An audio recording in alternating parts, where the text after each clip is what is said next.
Hello, everyone, and welcome to another episode of the Sarah and Adam Show. I'm here with, you guessed it, Sarah.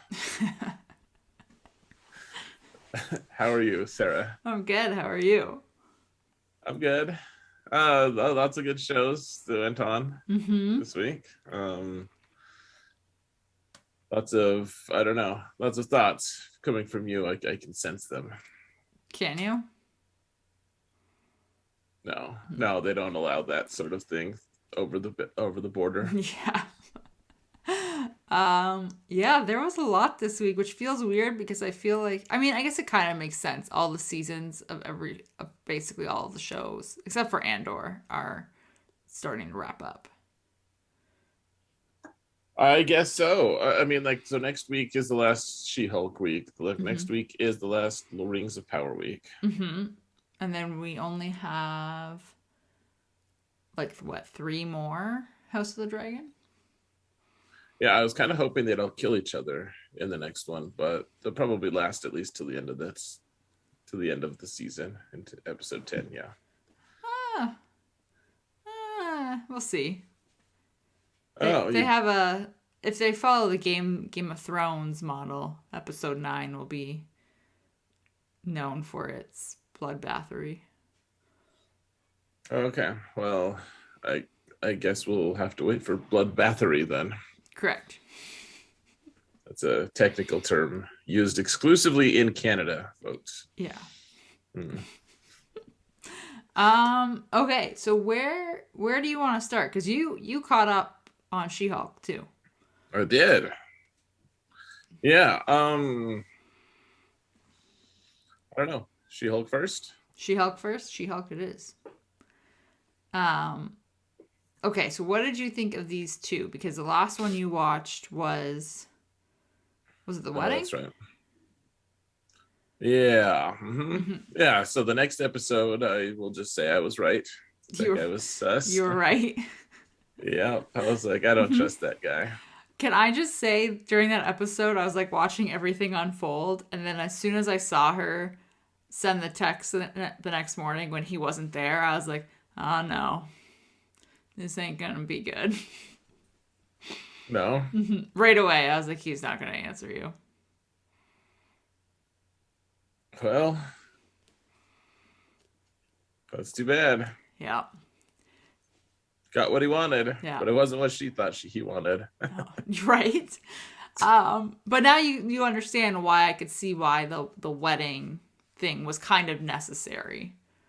Kind of. I mean, like, they'd introduced them. Yeah, I like you could have done it probably in any other environment, to be honest. But Right. I, Like at the bar she always goes to. yeah, I feel like the wedding though kind of really accentuated the whole "you're here alone" thing for her. Sure. Yeah, so I actually thought I thought that the next episode, the Hurtin' for a Yurtin, I don't know what the episode was actually called, but that's how I think of it. The Um today's episode. no, the one before, the one Oh, okay, right. where they say Hurtin' for a Yurtin, Yeah. not just like randomly have it called that or something. Um I thought that was the best episode of the season, actually. Okay, that's fair. That was a good episode. Yeah. Well, I thought it was funny. Like, I was talking about the show and like how, last week I was like, man, the show's the best when she's talking about her interaction, like what her thoughts are of herself versus the She-Hulk, and like addresses that, and that's what the whole episode is basically about, or at least, it's like a vehicle to get you there. Right. Right. Yeah. So no, that one was good. And then the wedding one, at least when I watched the wedding one, I was kind of like, oh, it derailed a little bit. But then you have it. It kind of felt like, what episodes are we on number wise? 7 and 8. So it kind of felt like 7 was like this really big uptick and push in the plot. And it felt like it was like the longest build up to get there. Does that make sense? But yeah, like to the point of you're like, was it really worth the journey to get there in the first place? Right. Like I really really enjoyed episode 8. Oh, you enjoyed 8. Yeah. Okay. Yeah. So you have 7, which kind of like upticks everything, and then 8 you're like, okay, like things are really good. But at the same Okay. time I'm like, there's one more episode left in the season, and I feel like it just got really awesome now. Okay. I didn't really care about 8 that much. It was okay. Really? What Yeah. did you not like? Did you not like certain things about it? Uh, okay, so 7, she goes through like this really tricky thing of like trying to finally, I don't know, like we saw kind of growth. Like she admitted Mm-hmm.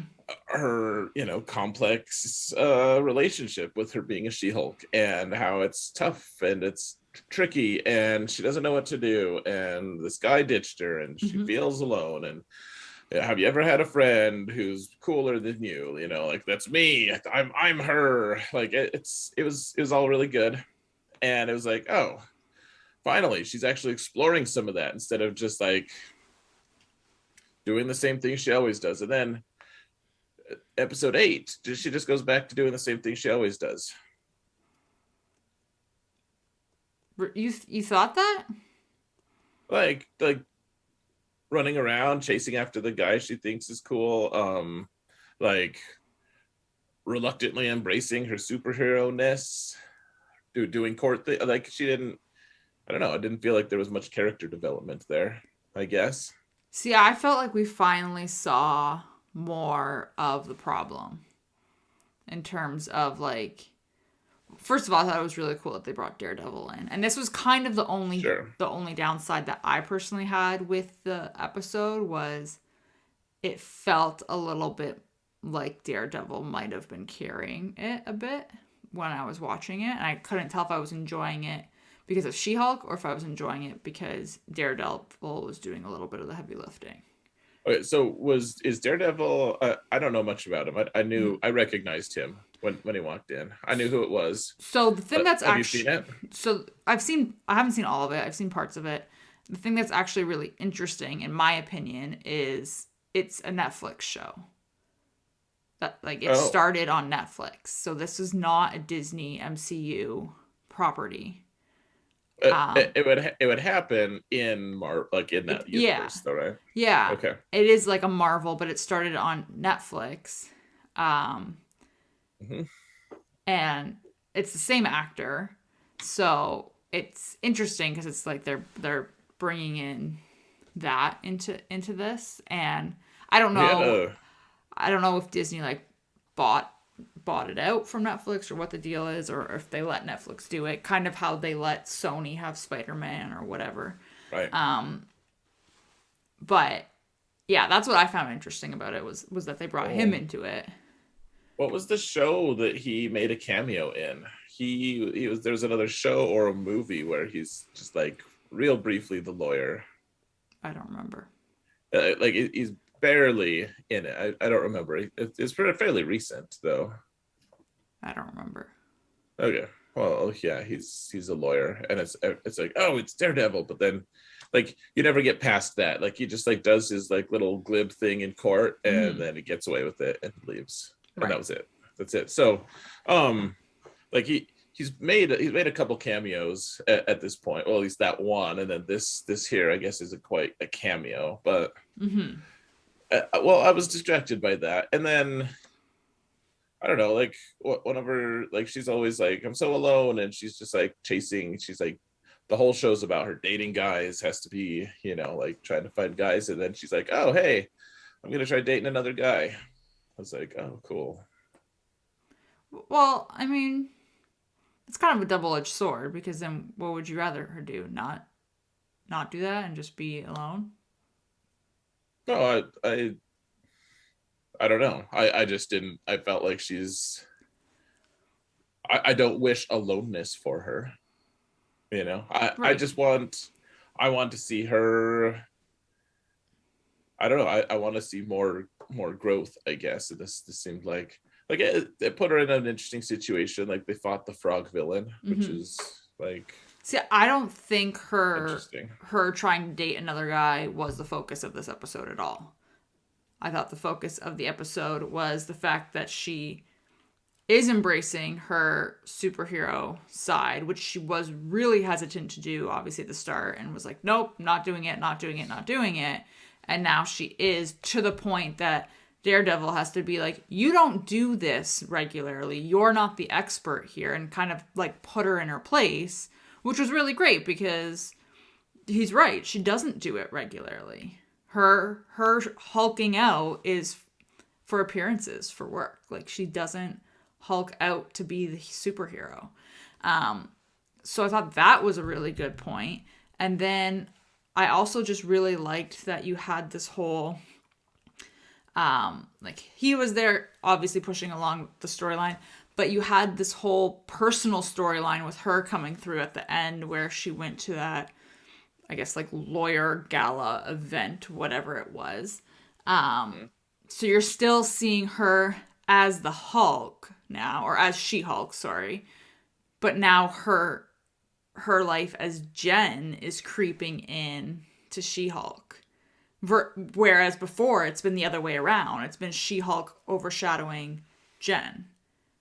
And now she's there as She-Hulk, and Jen is what is being thrown in there and back in her face.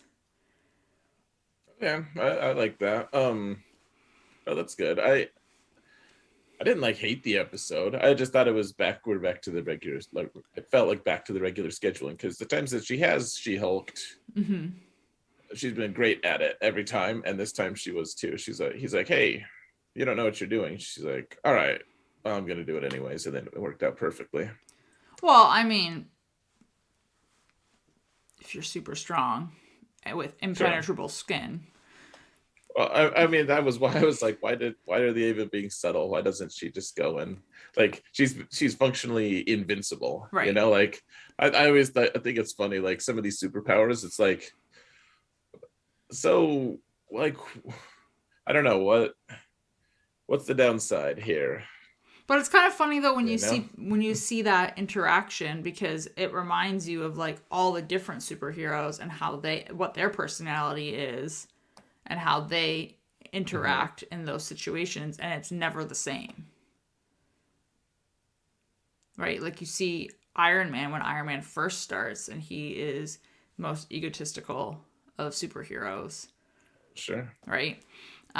So it's just, like, an interesting, I don't know. I think what I was actually disappointed about was it felt like it took so long to get to this episode, and this episode felt like what She-Hulk should have been, because you have the action, you have the running around, you have the superheroes being superheroes, but you still have this, like, little niche thing that She-Hulk is doing where she's talking to the fourth wall, and she's breaking that fourth wall down again, which is their own little world. So I feel like you had all these different aspects in it, and I'm just disappointed that it took so long to get there.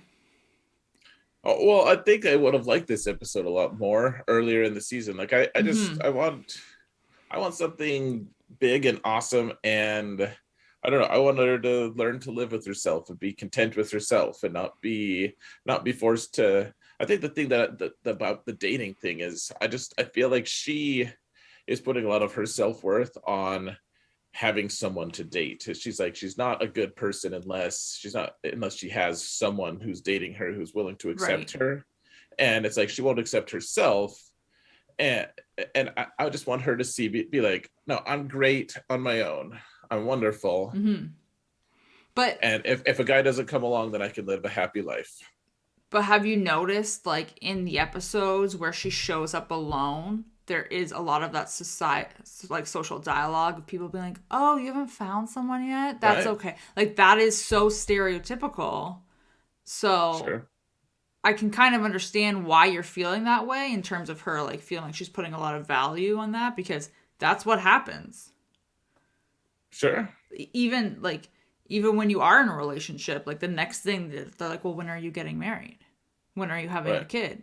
Like, it's always the next thing that is the pressure point, and it's always, for women, the relationship that's kind of, like, shoved down your throat. That's what your value and your worth is broken down to. but that's not what just because other people see it as that doesn't mean that that's actually what it is. Like you're Right. about, and so I would like, it's like she's invincible to everything except for the mean words people say. Right, but that takes a lot of like being Hmm. able to build yourself up around that and Yeah. handle that and move past it. And I think she had that before, like based off how her ego was and what her personality type was when she became She-Hulk. I think she had that down, and then she became She-Hulk, and now it's a whole other level. Yeah. So I would like to see some growth. That's all. That's all I'm like. The whole thing for me is Mm-hmm. like it. I just want to see her realize that she's, I don't know. I want to see her elevate herself to get better, and it seems like she's like kind of not moving that way, and that's all. Like, Mm-hmm. and so this episode, this was cool. It was fine. It was fun. It was fun to see. I laughed out loud actually the when she was like, I don't have the time for 30 minutes of you, and he's like, that's not how the math works. Yeah. Which so I was like, it's Sarah. Hey. Oh man, it was funny. Rude. Yeah, Yeah, no, I like this episode. it was fun. It was good. Yeah. I feel like this, yeah, I just wish it was earlier in the season, like you said. Sure. Yeah, nine episodes for this show is Mm-hmm. seems a little bit long, to be honest. Like if I went back to watch it, I bet that there'd be a few that I could be like, you could like just like smash those together. You could Well, get rid of certain elements. and that's what I mean is like this would have done really, like this one, I messaged earlier and I said, like, this is the episode that I've been waiting for, like what I've been wanting from this show. And I think if it had happened earlier, you would have had a much stronger season one. Oh, is there another season planned? I don't know. I'm just Oh, saying, in general, you would have had a much stronger 9 episodes versus having 3 or 4 that you could have condensed down into 2 to kind of speed this up and then have more of a storyline on the back. yeah, that's fair. Yeah, I don't know. Maybe I'm coming across as me hating it. Like it was one of the stronger episodes of the season. I just it felt a little bit let down-ish Mm-hmm. after what I thought was the pinnacle in seven. Is all. That's fair. You know, seven explode. Like I don't know. For me, I just want that character. I'm hooked on it. I think the character development, that growth, like Right. that's I that's just, what I always want. I always look for that. I guess I just disagree because I saw the character development when she was being She Hulk in this episode. Okay, yeah, I that's good. I guess I'll have to look at it again, but you know, I, I'm not gonna say that you're wrong that she didn't have character development. I didn't see it really. Right. Which is fine. I So think I think we're just looking for it in different areas.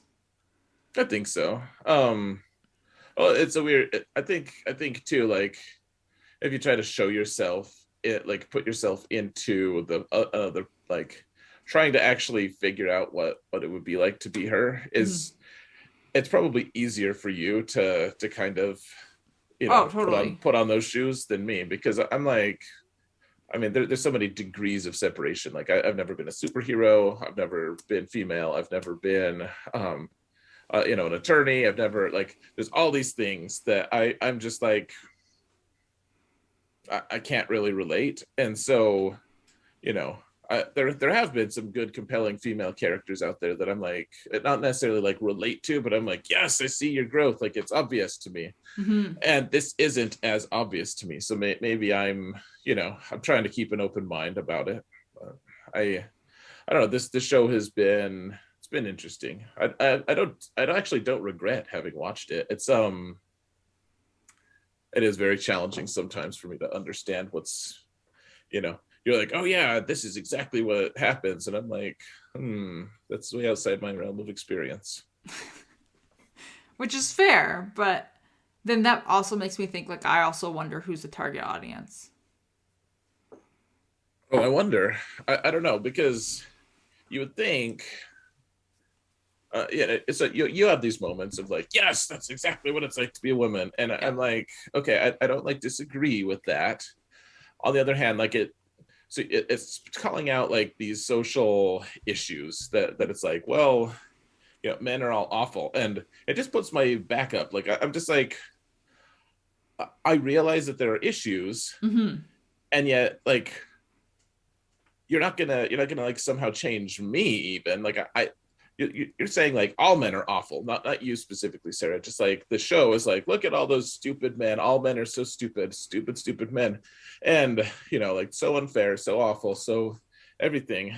And I'm like, I feel like I don't hold these values, but I feel very lumped in, and it makes me feel like a little put off. Just Right. not because I think all men are great or something. I think there's a lot of issues, tons of issues. In fact, Right. it just makes me get defensive. I'm like, I don't like the way they're saying all men are like this. So I don't know. Like Okay. if the target audience is if it's females, then it's.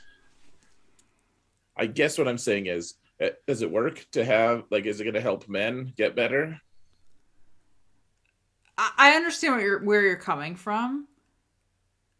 I'm just, and I'm trying not to dismiss it because I understand why you would feel like that kind of like defensiveness.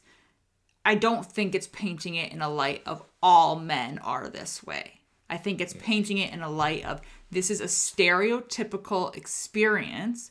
Just because you aren't specifically this way doesn't mean it doesn't happen.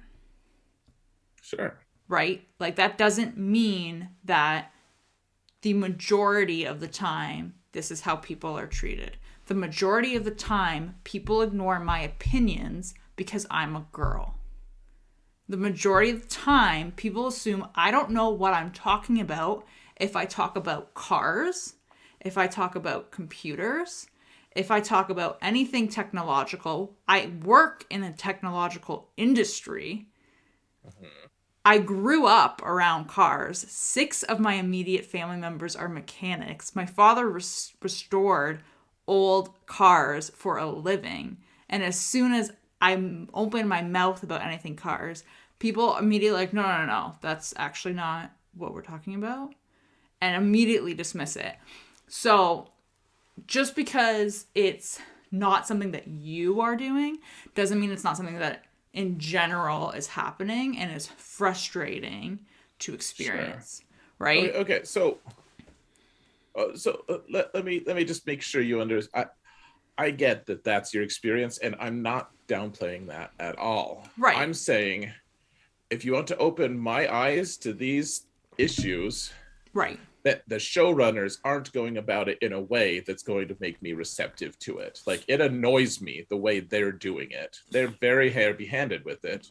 So what do And you so think if would be a better way?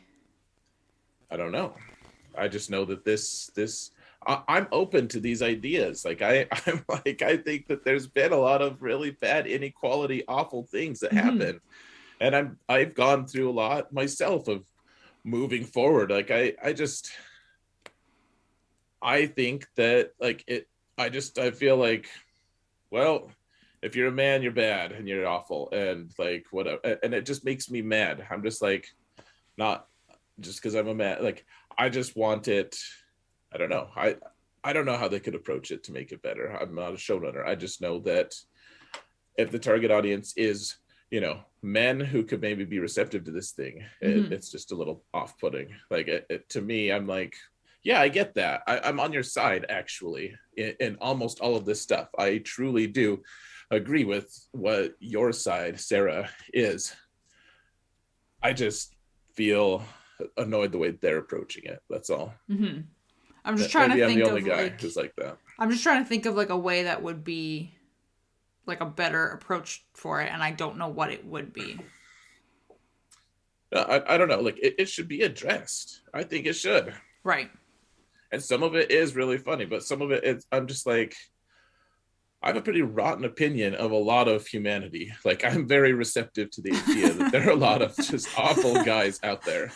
Like I You don't need to push me that far. I just You're like, I'm already there. yeah, and yet I'm just like,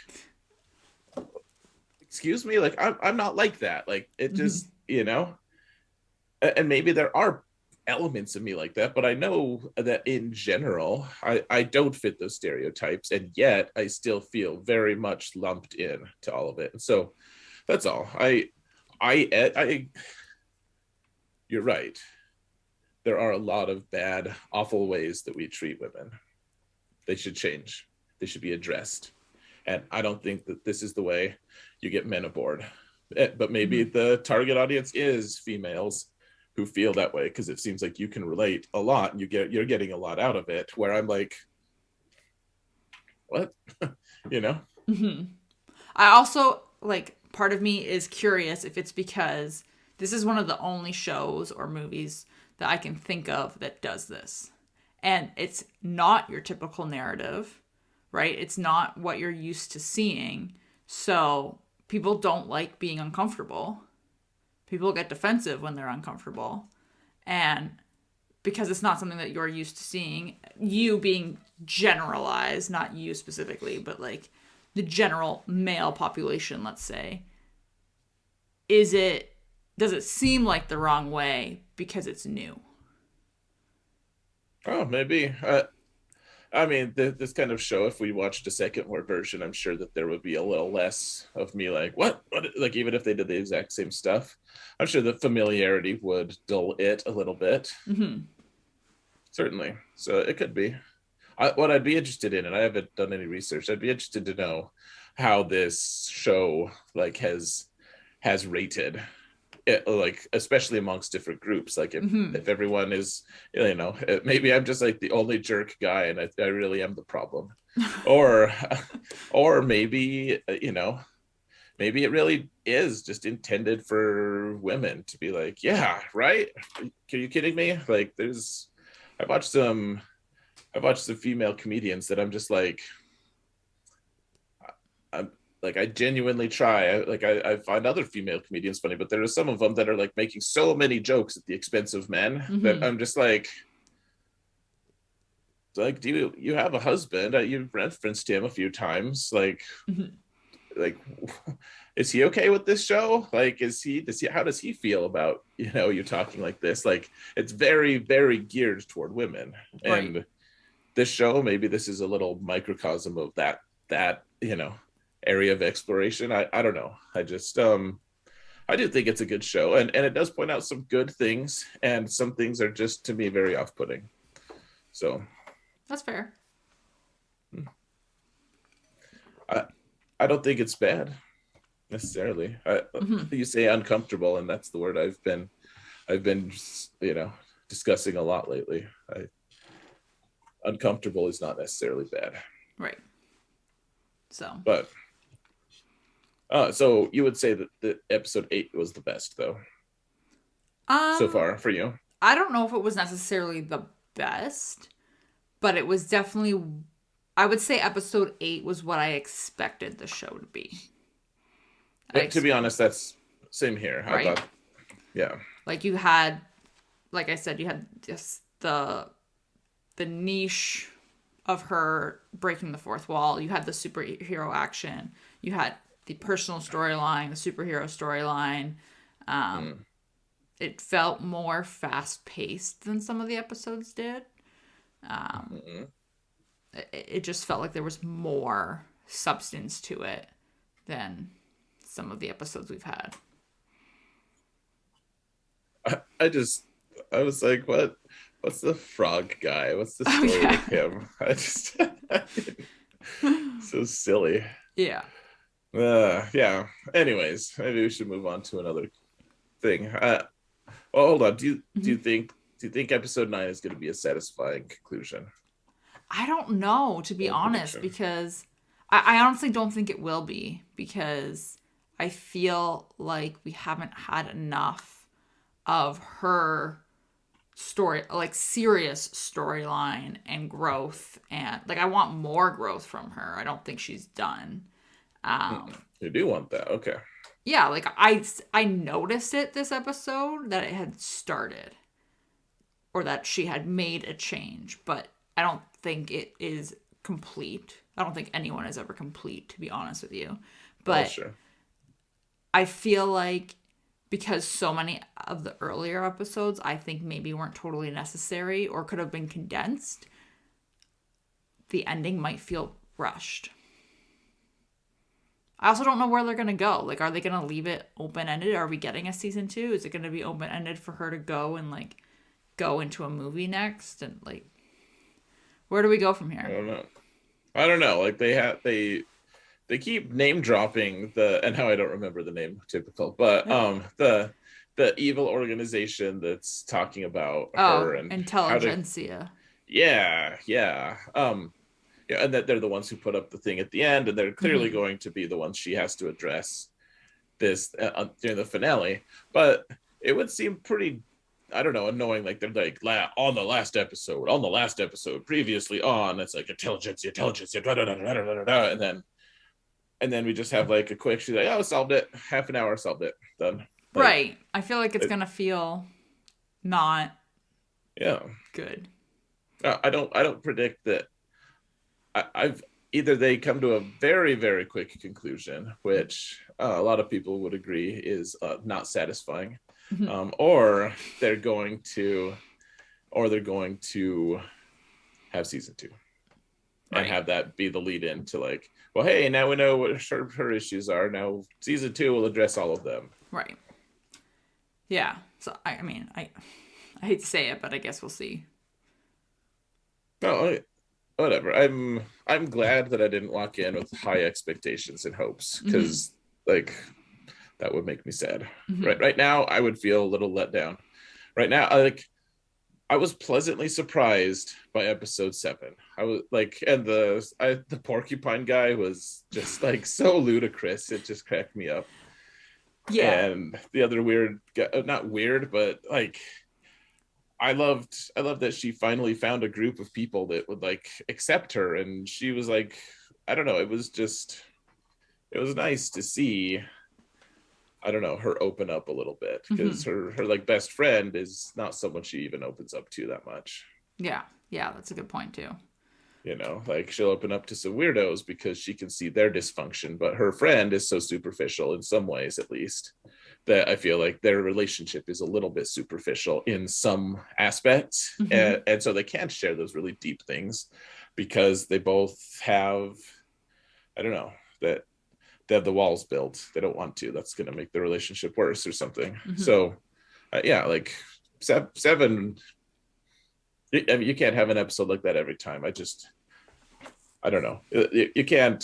That's the kind of junkie I am. I hear people talking all the time. Actually, I saw a bunch of comments about how we need to have a character like, we need to have someone killed like Sean Bean in in Right. Game of Thrones. Like we need a shocking death of a main character, and I'm like, how do you like that? That's not fun to me. Like that's not enjoyable. Like you know, I want to see the character development and growth. That's what I want to see. Like I'm Mm-hmm. not. That's the kind of that's my poison of choice. Right. So I see it through that lens, and if I don't see a lot of it happening, then that's, I guess that's a good lead into House of Dragon, actually. Yeah. Because, yeah, let's talk about that. Yeah. Okay. Let's take a tack on it. Okay. What did you like about it? I About this episode? actually This liked is episode. Hold on. Episode 7, right? episode 7. Yes. Okay. Um, I actually liked most of this episode. I'm trying to think if I didn't like anything in it, and I don't think there was anything It that I was didn't like. it was strong for what it is. Yeah. Mm-hmm. Yeah. Hmm. Um, okay, like the Damon and Rhaenyra stuff still creeps me out, but like, Because of our social norms are pretty right, widely divergent from that. Yeah, absolutely. right. Yeah, it's I'm like, oh, Yeah. but just because that's You're like, okay. they've normalized it. I mean, it was way creepier than when they were like, when the boys were talking about how the older Yeah, I was gonna marry his Targaryen, sister. yeah, but the younger's like, I do my duty. I just Right. didn't get betrothed. And I'm like, I like in the honestly the episode before where the kid is like jerking off in the window, I know. I know. and I'm like, I don't need to see a kid doing that, but like, yes, it happens. Mm-hmm. Like I was a teenage boy. Like Mm-hmm. these things happen, but I don't need to see that and have his mom walk in and just talk to like just very awkward. Yeah. But anyways, I asked you what you liked, and then I took over. I apologize. Continue. No, you're good. Um, I really enjoyed seeing Allison snap. I knew it was going to happen. I knew she was going to go psycho. And I really enjoyed seeing it. I don't know what it is. I just was like, I knew it. It wasn't I told you so. It wasn't I told you gonna... so. It was me being like, I knew she could not be trusted.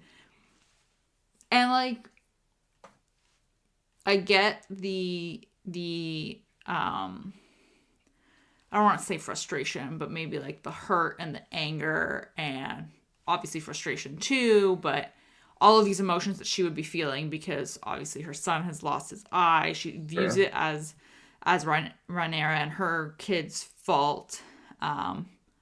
She clearly is like we all know she's the one telling her boys that they're not the sons. So like she is at fault here as well inadvertently. Oh yeah.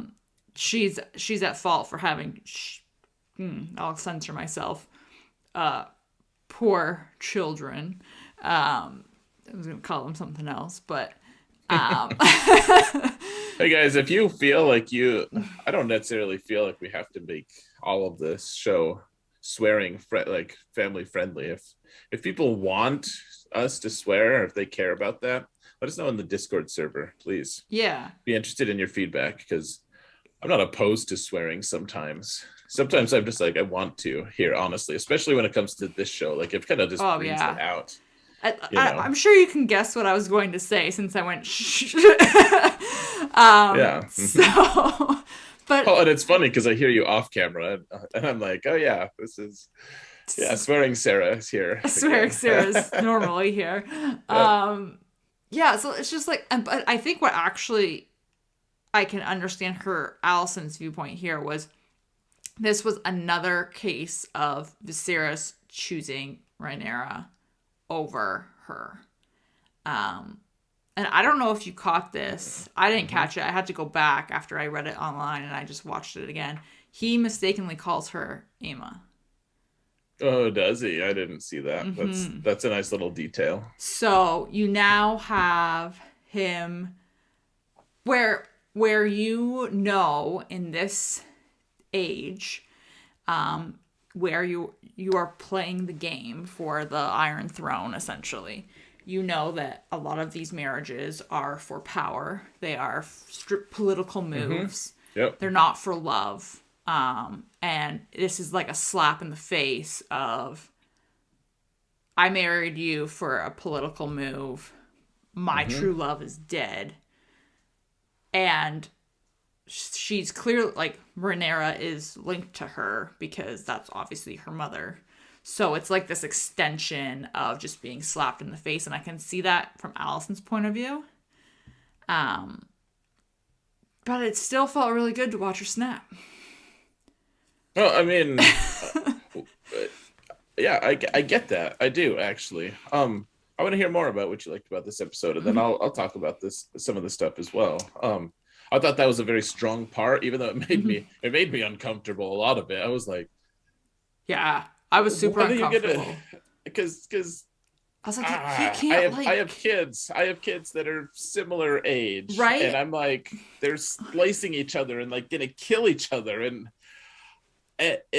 I'm just like, I don't ever want my kids to be in that situation. And it was just crazy to me too, because you basically have Rhaenyra's kids and Allison's kids going back and forth, and the Daemon's kids who were there aren't really saying anything. Like, they're obviously upset about it, but they're not really being like, no, Aemond was like choking him out. Right. Like, and Hmm. was gonna smash his head in with a rock, Right. all of these things. So it was a little frustrating to see that they were just being so quiet.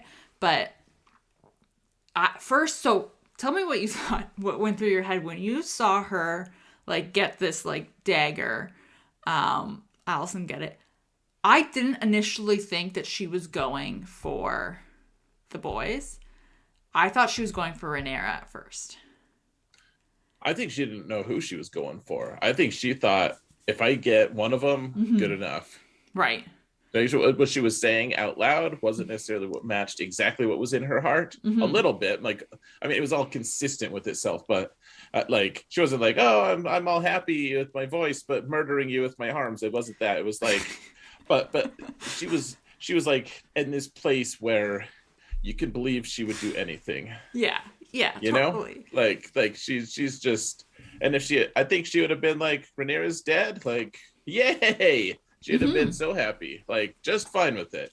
Totally. But I think she would have pushed me like, Rhaenyra's dead, kill her kids too, secure the succession. Like, I think she would have just kept going. I think she was that in that state of mind of just like off the Mm-hmm. cliff. She was off the cliff and she wasn't sure where she was going. Mm-hmm. So this is actually, so leading off of that, I think what will end up happening, not will end up happening, but maybe, but um, because Aemon now has the dragon, which I actually did like that interaction as well. I thought it was a little sneaky of him. I was waiting for the dragon to just burn him, just toast him alive and call it a day. He has balls. Yeah. I like balls, which is a Team America quote, by the way. but like, so I liked seeing that, but Yeah. I think what's going to end up happening now, because she knows that he's got this dragon, and this dragon, I ended up doing like a little bit of a deep dive, not a deep dive, but a mini dive, we'll call it, afterwards, because I wanted to make sure I was fully understanding it. But this is a huge move in terms of power for them, because this dragon is one of the oldest, most powerful dragons Right. in like the history of this time. And it's only Oh yeah. had, I think, 4 other riders, including Damon's wife. Oh, So what's the lifespan of a dragon? Do you know? I just don't know in this I world. don't know, but I'm pretty sure I read that it was like 200 years old or something like that. So it surpasses that of humans by a significant Yeah. So margin. Okay. I feel like, though, because this is a pretty big deal that he now is this dragon rider, um, it's going to push Allison off that cliff even more, of being like, kill the kids. She's gonna be like, we got this crazy powerful dragon, toast them. Like, I think she's, yeah. Yeah, well, I think the line that went through my head actually was Yondu from one of the Marvel show from the, mm-hmm. yeah, he's like, you always did have a scrote, boy.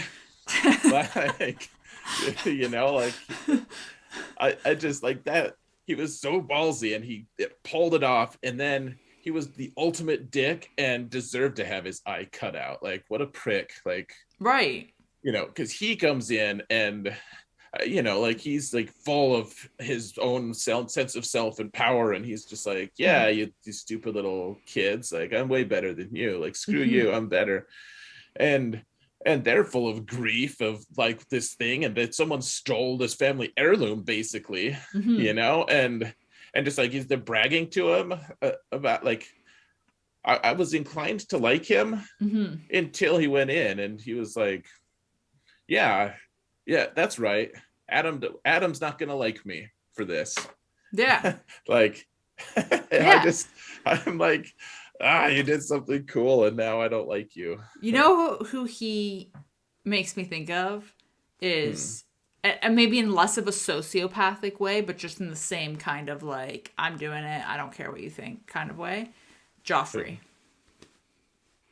Sure. Oh yeah, like, Like Joffrey is much more sociopathic, but um, yeah, right. yeah, Oh yeah, like Joffrey, they did a great job of making everyone hate him. yeah. Like this kid has elements. I'm like, man, you got some strength in you. If you can just wield it and not be a dick. Like, Mm-hmm. something you could build on, kind of. It's gonna be very interesting. Yeah. Um, I also do you want to talk about Leonor dying? Die dying. Sure. I mean, yeah, we can't. Like, well, so, yeah. I basically I have a question regarding it. Sure, go for it. So you have this whole interaction where obviously Rhaenyra and Daemon are now discussing getting married, and it makes it much more harder to, dismiss Rhaenyra's claim to the throne, essentially, because she would be married to Daemon, whatever, all of this stuff. Mm-hmm. But the only way they can do that is if Laenor dies, right? So they decide to kill him. And at first I was like, okay, like he's dead, and then you realize that he's not, because you see that he's shaved his head and he's sneaking away on this boat, which is super interesting because, one, this was not my question I have about it, but it does make me think that like we are going to see him in the next couple of episodes for sure. Okay. I think so. I don't think they would have shown him if we weren't going to see him. Okay, it could be relevant. Sure. I assumed that, as I pulled a U and assumed that he was just out of the picture now. But go ahead. I mean, maybe he is out of the picture, but based off, I mean, I shouldn't base it off of Game of Thrones. Based off other things that they've done with similar ideas in Game of Thrones, the character isn't shown and then all of a sudden comes back. So I feel like because he was shown, like he might be hanging around. I don't know. But my question is, who do you think was in the fireplace? Because at first I was like, okay, they probably shoved a mannequin in there. And then I was like, no, but like you saw like the tissue and the face and everything. And then obviously they would realize it was a mannequin shortly afterwards. But so it has to be like they obviously pushed somebody in there. Well, they killed someone. I don't know who it was, but like at the very start of that scene, like they stabbed someone, like a guard or something, maybe. I don't know, but like they killed someone, and then they had their conflict, and I was like, who did they just stab then? Because it was kind of dark, I couldn't see the screen. I didn't rewatch it, but yeah, like they just someone had to die for it, though, for their plan to succeed. And do you think any of them cared? Do you think any of them lost a single night of sleep thinking about that person? Right. So somebody is dead and in the fire. Someone's husband is just never coming home. I mean, if it was a knight, then he's probably not married. Sure. I just, someone's daddy isn't coming home. Not that it makes it better, but Oh, well, I tend to think that, I mean, it does make it a little bit better. Like that, in my opinion, that's why we need to send why our nations typically send younger people to war. Because like, when I went to Iraq, not that I wanted to die, not that my family wanted that, but if I had just gotten killed while I was there, not to be morbid, but if I had gotten killed, I wasn't married, I didn't have kids, like no one would truly, really, really, really miss me. Like my parents would be real sad. My sisters would be real sad. I'd have friends that would mourn my death for sure. And yet I was not an essential, important, like foundational piece of anyone's life at that point in my life. I just wasn't. And if I were to die right now, like my boys would eventually get over it, I'm sure. And my wife and it would be traumatic to a whole different degree, right, for them, than if I had died and no one, I wasn't foundational. So maybe it was the night. Hopefully, we can hope that it was some. we can hope it was the night. I totally got off on a tangent there. Sorry. No, you're good. Tell me what you thought, because I feel like I've been telling you everything. This show is about awful people doing awful people awful people doing awful things to each other. Like that's what it is. And I don't know. I am trying to keep like this open mind of, like that this isn't a character development show either. Right. You know, like Rhaenyra is basically like following the trajectory that she had when she was in episode 1. Like I'm Mm-hmm. not surprised that she's like this.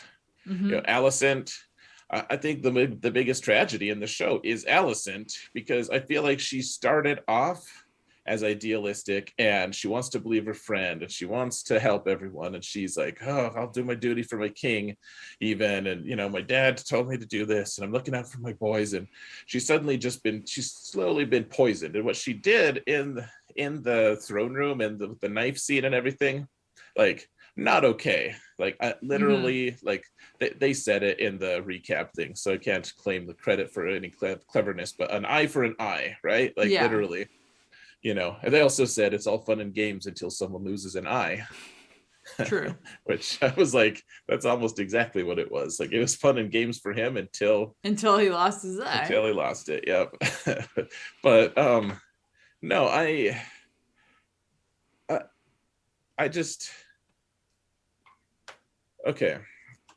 The thing that frustrates me Mm-hmm. is we already live in a society full of people who are, I don't know, like we I don't even know how to say it. Like I said in the last segment when we were talking about She-Hulk, like Mm-hmm. I have a very dim view of a lot of different people. Like there's Right. not easy for me to think poorly of people in general. And at the same time, like maybe it's a little even like just opposite. I don't know, but I want to find things that lift me up, that inspire me, that find, you know, that'll inspire other people to do better, to build, grow above what they're, you know, what they're built as. Like I want people to seek to be better. And this show does not demonstrate that. It shows that if you are noble, if you have good character, if you have any kind of, you know, like scruple, it has no place in this world and you're gonna Mm-hmm. die, probably horrifically. And like I was just so I don't know what to think of what's his name again, Lenore? Leonor's death. I want to say Laris for some reason, but Leonor's death. um I didn't know what to, because like, okay, so the only part in the show that like deeply resonated with me was he's like, look, we've took vows together a long time ago and I've kind of just like, we've drifted away from those, and I'm gonna be their father, I'm going to be, you know, a good husband to you. I'm like, he rededicated himself, and I was like, yes, someone's doing something good. Right. You know, like, yes, I love this. I love that he's you know, like he's gonna do his duty. And you know, that's not like me saying like, yeah, he's not gay anymore or something weird like that. Like I Mm-hmm. just wanted him to like, it showed character, like he valued this, he's a man of character. And then he's like, oh, or I could just like go run off with my lover and abandon everyone, goodbye. Yeah. Like the level of like how quick he was to just abandon that is was almost more traumatic to me than the idea of them murdering him. Mm-hmm. Fair. Like Fair. I wanted I mean, I think it's just my desperation watching a show where no one is good. You I'm like, wanted something I'm good. like, something good come from this, please. And that's not it. My search continues. It's funny because I was thinking about this the other day, and I was thinking about it in relation to Game of Thrones, obviously. And I was like, I mean, obviously, we're not at the end of House of the Dragon, so I can't speak to it for sure yet. But I'm like, I can think of a couple of people in Game of Thrones that I'm like, yeah, you were solid and you made it to the end. Um, I don't know if there's anyone in this show that is like that, but I think that's okay because the whole storyline is that they're gonna kill each other. Well, Like I mean, like the whole storyline mhm. is the fall of this house. Right. Well, you're right. You're right. And that's how I have to see it. That's, Yeah. yeah. But like I totally understand what you're saying, and the reason why I was even thinking of Game of Thrones in the first place and relating it to that is because you had said it before, and I was like, oh yeah, like that's a good point. And I was trying to think of characters that had And then when I thought about it in terms of this show, I was like, I don't think any of them.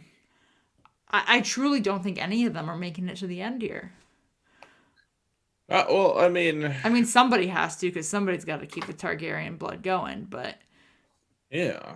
Okay, so, uh, uh, yeah, like so there's depravity here. Like there's all sorts of corruption and all kinds of just like madness happening here. And the really strange part was I did enjoy this episode, even as I felt kind of tainted by watching it a little bit. Like, right, it's weird. And I'll just point out too, like, this is so weird that Game of Thrones has basically had no sex. Like, I'm not mad about that. Actually, I've said before, like, the gratuitous stuff I think is poison in a lot of different ways. For me at the very least, and possibly for others, but. Not to get preachy, I just that was my major reservation going into this, and I've apparently found a different thing to gripe about. So I don't know what that says about me. I remembered one other thing I wanted to point out about this episode that I thought was really good. And I know you didn't get very far into the Game of Thrones show, so you wouldn't have caught this, but I thought you might find this interesting. I read all the books, but yeah, no show, not very much in the show. The music that was playing when Aemond was riding the dragon is a reprise of a song that they use when Daenerys rides her dragons. Oh, that's cool. Yeah. I like it when they do that. As soon as it started, I was like, I know this. Yeah. Well, man, music. Well, you know it because, I mean, not to disparage your memory, but like the music, like we feel that, like it's it becomes an emotion almost. Yeah. Like it just like it resonates in us. Yeah, that's awesome. But see, that's really cool, and it must be good because like the really garbage music that we hear doesn't resonate, and we don't remember it. Right. So And like you remember it because it's an impactful thing, and that's obviously they're using it there because it's impactful. So, no, that's so. I mean, all right. I guess two things. So in a minute, we have to pick Team Black or Team Green because people in the Discord server were picking teams, and I mean, I'm pretty sure which direction you're going, but we have to give our reasons. And then we need to predict like what's the show gonna continue to explore, because everyone's getting older. Eventually Viserys will die. We're gonna need to predict how this is gonna unfold, and there's season 2, so it's wide open for all kinds of things. Okay, so first, which are you Team Black, which is our town, or are you Team Green, Team Alicent? I don't think I'm either. Like I don't. You have to pick. Can I be Team Anti-Green? No, you can't. No, you can't be known for what you don't stand for. No, you have to take a stand. You are a noble in this realm. You have to choose. Who are you going to choose? Who is the rightful ruler? Who is going to lead our... Well, Alicent's not a rightful ruler. She's a psychopath. She's going to kill all the children. Okay. Ruler is maybe too strong of a word, but like... Alicent's going to rule you into a adults-only kingdom. Okay, so you're gonna vote for our town, right? Because you don't like Alicent. Correct. Okay, you call Viserys spineless here a lot. No, I'm not. I'm not gonna be on the. I wouldn't be on the same side of somebody that I don't like in real life. Okay, so you think you'd like Rhaenyra in real life?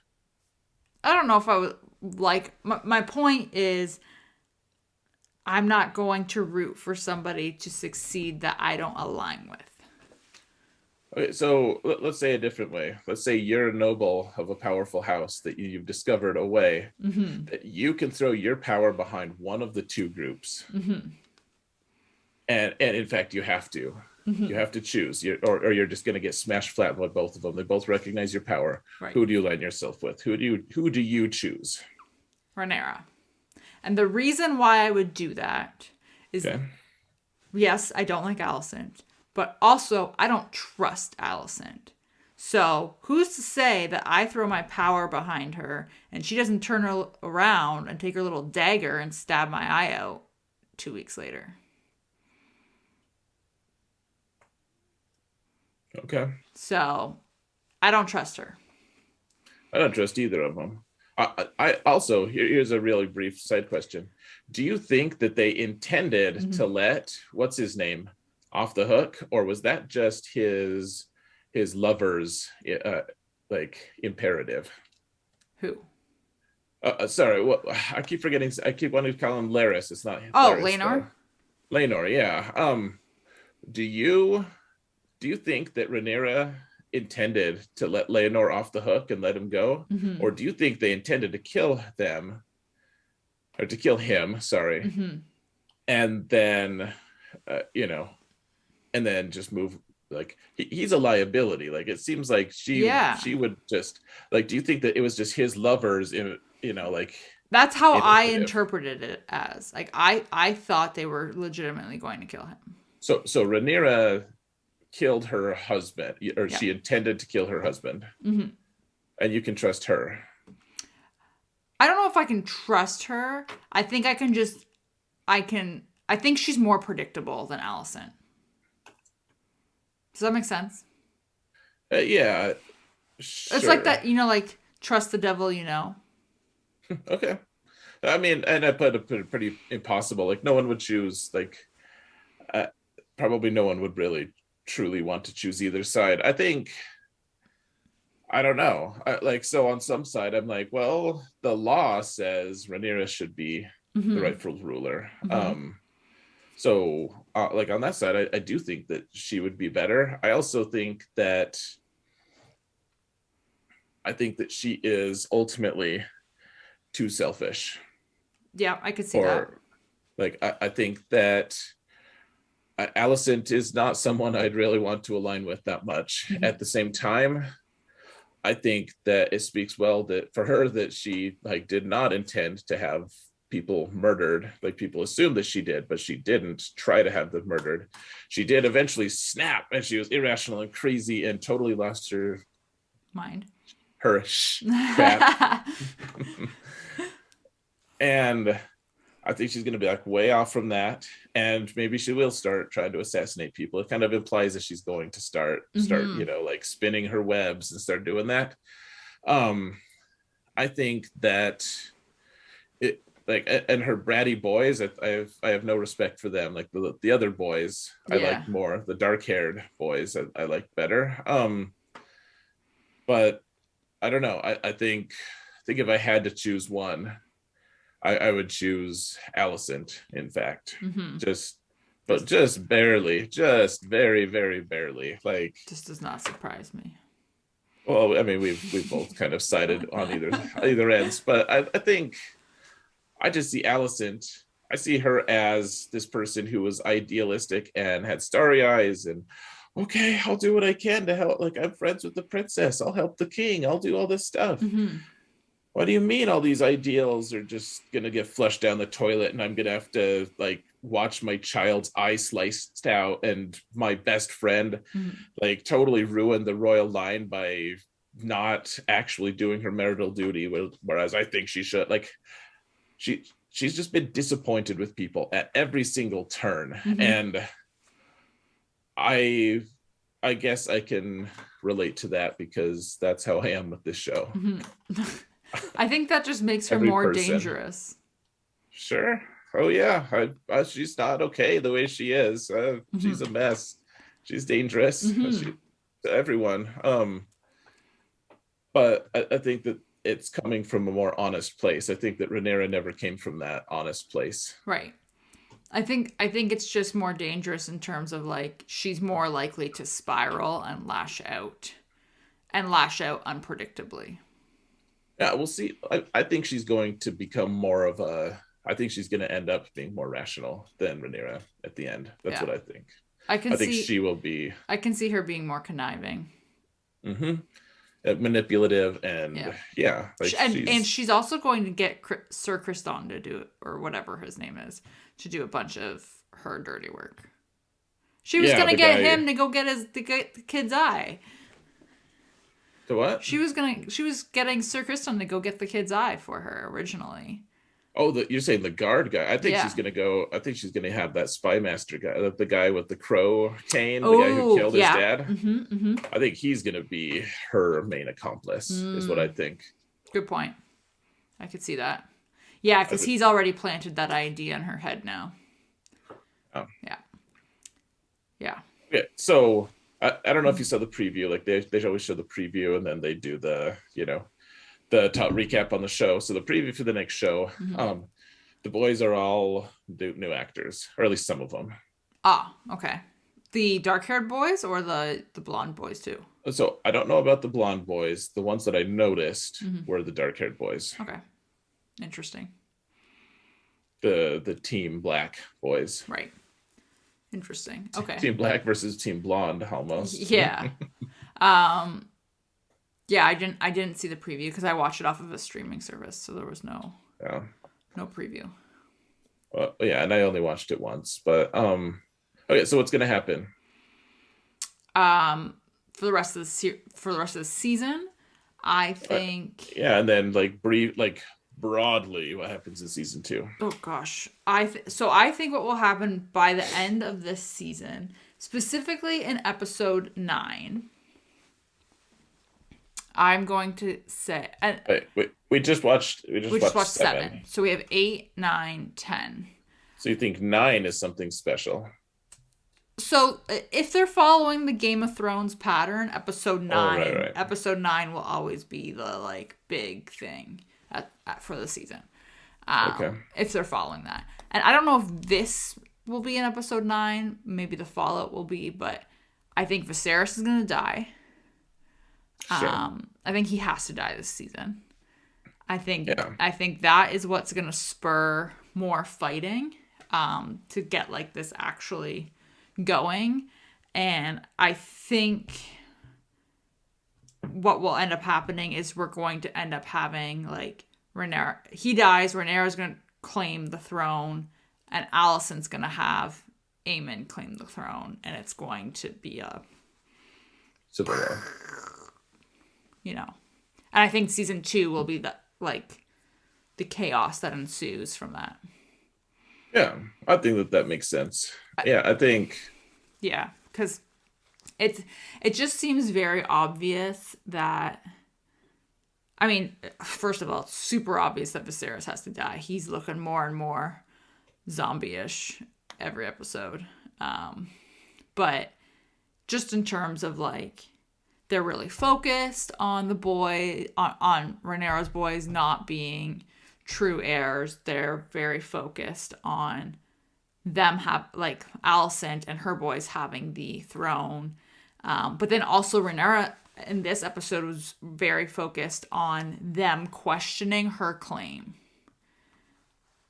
So I feel like because they've been, I don't know, I don't want to say highlighting those things because it doesn't feel like they've been highlighting it, but it feels like they've been coming up more, that's going to be a problem.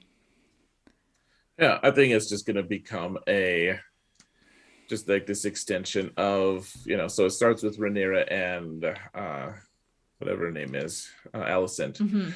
Like they're going to end up going to war, kind of. And maybe it'll be an actual full-blown war. Maybe it'll be like a war of, shadows and all, like with assassins and knives and everything. But I think that the kids are going to end up being the people who continue that war and continue to make things a mess. Yeah, I agree. Which could be why I guess we're seeing them age the kids. Right. Right. So. Yeah. Yeah. What do you think is going to happen?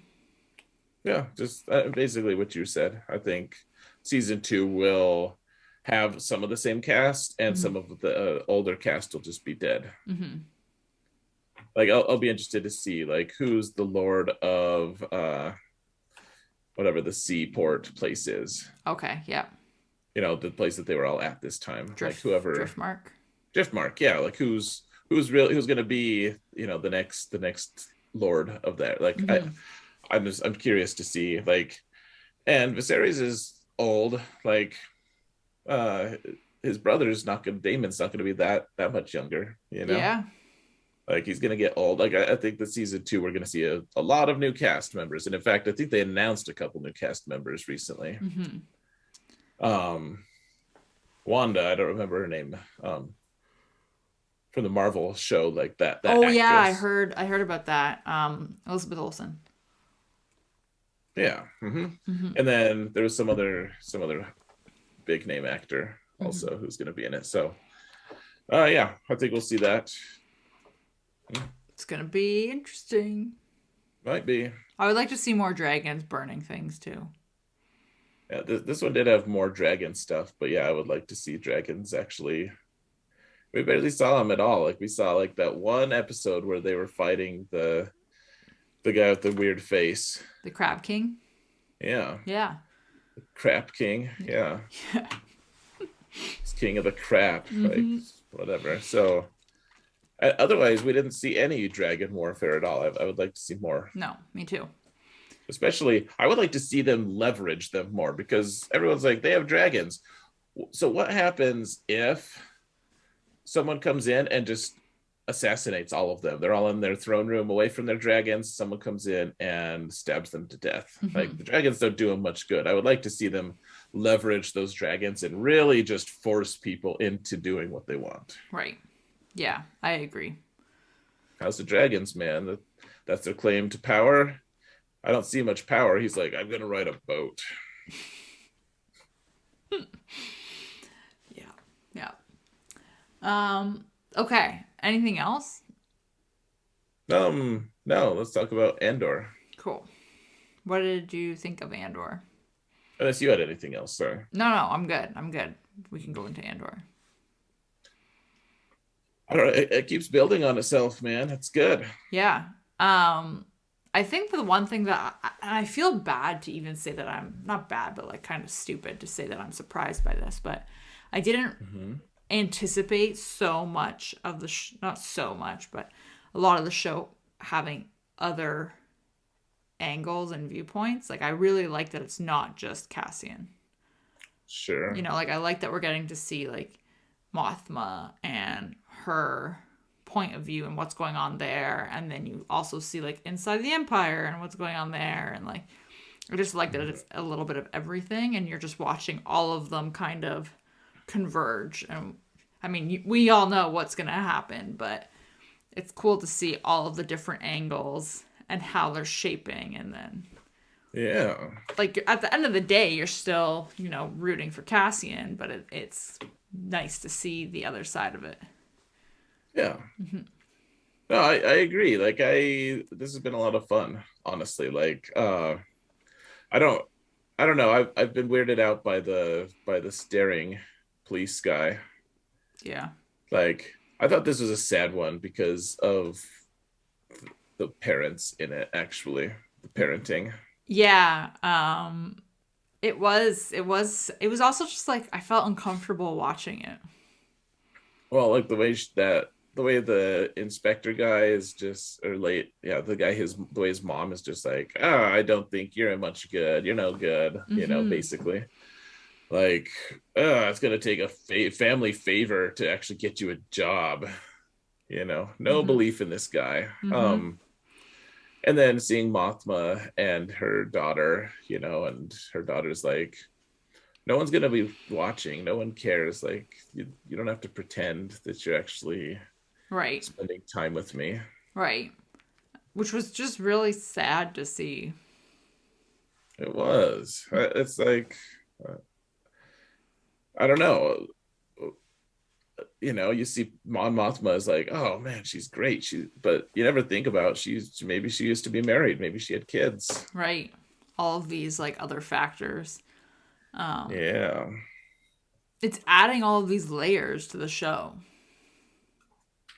I like it, man. I like it a lot. I think Yeah, I like the Cassian is, yeah, like he's like this badass. I there were these really cool moments of watching him shore up their weaknesses that was really cool, like proving what a valuable guy he really is.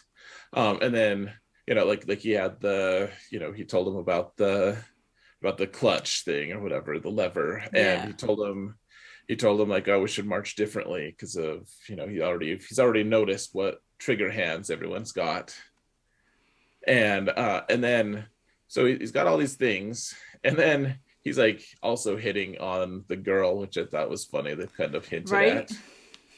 He was like, my arm feels great. You're a healer.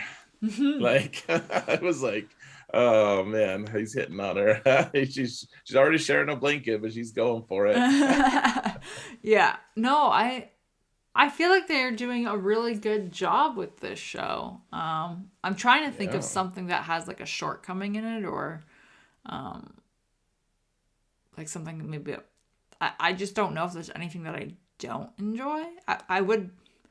I don't know. I want to see more of Cassian like get into his groove, and Yeah. like I want to see him get more involved in it, which obviously like is going to happen and they have to build up to that point, but I feel like I'm just ready for it, and it obviously has to do with because we've already seen Rogue One and we've seen him in that role, that it'd be awesome to see him in it again.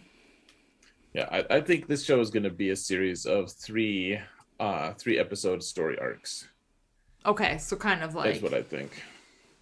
okay. Yeah, because like this was, so the first one was he was on Morlani or whatever it's called, and Bix was there and had all the stuff, and the climax episode, he finally meets the guy, they escape, it's exciting, and then they hit the reset button, and okay, he's gonna meet this new group, and he's gonna slowly learn their stuff, and they're gonna build up to this mission, and now this next episode has to be the heist, because if they do one more episode of building up to it and they don't have it, then it's going to drive every person crazy. Right.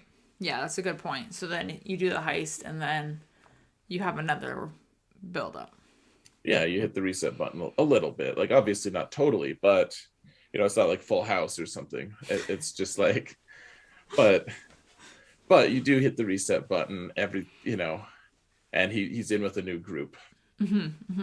Yeah. I could see that. That's a good point actually. And I want to see more Bix. I liked her actually. Yeah, I'm curious if we will see her the rest of this season or if she just comes back for season 2. Right. Well, because I liked that they kept their foot in the water. Like they showed a little bit of like the new Imperial governor on Morlani. Yeah. So you know that theoretically we're going back there. Yeah. Whether it's with Cassian or without. Yeah. What did you think of the people who are in Cassian's group now, the people he's working with? What were your thoughts on them? Do you like Um, them? Are they convincing? yeah, they seem okay. I'm not like hooked on any of them. I don't think I really have a favorite. I like what I do like about them is that they all seem to have like very different personalities, Mm-hmm. which I think is kind of funny because they're all obviously working together for one like goal and common goal. Cause. Mm-hmm. Yeah. So I think that is kind of entertaining, but yeah, I wouldn't say I'm like, oh yeah, this is like the best group ever that he's with. I guess I just find them to be extras. Like you need to have people with him, and these are the Mm-hmm. people. Sure. Um, yeah, like some of them for sure, like the healer lady, Mm-hmm. and even the leader person is she's just like a grump, like Mm-hmm. she just leads through bludgeoning people into doing what she wants, and then you have like some of them are a little bit one-dimensional, or two-dimensional even, but I really did like I liked the guy who like the political speaker, like the guy who's like the repression of the, like the system and the all the stuff. I was like, I'd get along well with that guy. Like we could talk about that stuff forever. I think, Right. whether or not I agreed with him, like he's the kind of guy I think, as long as I could, like, was receptive to the discussion, he'd keep engaging me. I don't know. I've always liked the idea people, the people who want to talk about that. Yeah. Yeah. So, but that's like, it's funny because you have that, and then you also have like the healer girl, and like Yeah. you don't get that vibe from her at all. Yeah. What does she do? Like, she's mildly attractive. Right. What else does she do? She's tough, apparently.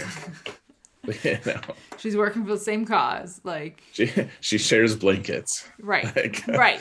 She shares blankets. Yeah. So yeah, I feel like they are there. They're secondary characters to me, essentially. What are the girls doing? What's their mission?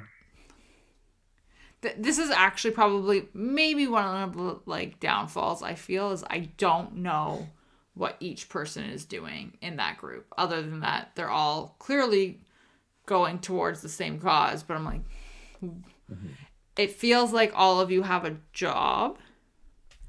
I don't know what it is, other than the fact that like Cassian seems to be showing you all up, which is kind of also entertaining. But sure, yeah, it feels like they just got a slapstick group of people together.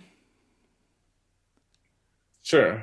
So yeah, I mean, I think that it's just like, okay, who all, like, we're gonna get all these people who hate the Empire, and we're gonna strike a blow. Right.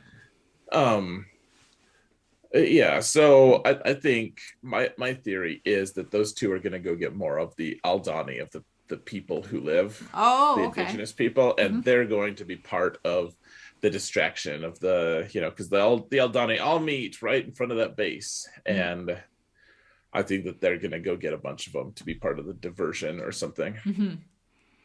Ooh, I thought it was so sneaky. The lieutenant, he got those people to insist that they needed to be out away from the vault the night of their incursion. Yeah, which was it's kind of funny to see like how manipulative people can be. Yeah. Well, he's like, what? I can't be blamed. They're the ones who insisted. They wanted to be up there. Yeah, exactly. This was their idea. So I was just gonna have them paint things during it, like any good Imperial would be doing. Painting. Yeah. Oh man. Oh, what did you think of Cassian telling the group that he's paid to be there? Oh, I really like that. I mean, that's like one of the climaxes of the episode. Actually, I loved that part, because at the end of the day, like, they accepted that, and they actually, I feel like they all received him being truthful to them as a relief. Right. Because now he's not just like this unknown, like, who is this guy even? Can we trust him? They know what his motivations are. Right. Even as he didn't share anything about himself personally, like, I thought it was powerful, and it was so smart, so calculated, like, and it showed his experience too. He's like, the day before a mission is tough, like, before you go, and I can't have someone who wants out blaming me for it. Like, I'm not gonna be the guy who I'm not going to put myself in that situation. Like, it's a self-survival thing, but it's also like makes the group stronger in the long term. Right. Yeah. It's exactly that. Like, I took it as like what you said. It's a self-survival in terms of him. He doesn't want to put himself in a position where it's kind of like, oh crap, now I'm by myself here and I have to scramble to make it out of here alive, kind of thing. So yeah, I agree with that.